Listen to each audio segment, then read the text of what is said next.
ആറ്റിങ്ങലിൽ ഭീതി പരത്തി കാട്ടുപന്നി. ആറ്റിങ്ങൽ ഐലം റോഡിൽ തച്ചൂർക്കുന്നിലാണ് ഇന്ന് വൈകുന്നേരത്തോടെ കാട്ടുപന്നിയെ കണ്ടെത്തിയത്.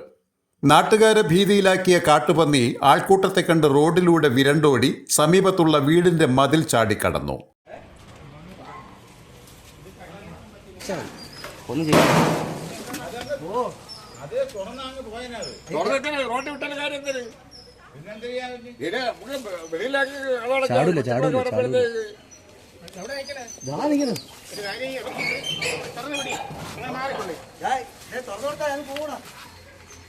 ആനന്ദഭവനത്തിൽ ആനന്ദന്റെ വീടിന്റെ മതിൽക്കെട്ടിൽ അകപ്പെട്ട പന്നിയെ വീട്ടുകാരും നാട്ടുകാരും ഏറെ പണിപ്പെട്ട് പുറത്തിറക്കി. വിവരമറിഞ്ഞ് ആറ്റിങ്ങൽ നഗരസഭയിൽ നിന്ന് വെടിവെക്കാനുള്ള ഉദ്യോഗസ്ഥർ എത്തിയപ്പോഴേക്കും പന്നിയെ കാണാതാവുകയും തുടർന്ന് വ്യാപകമായ തിരച്ചിൽ നടത്തിയിട്ടും കണ്ടെത്താനുമായില്ല. Beacon news, Attingal.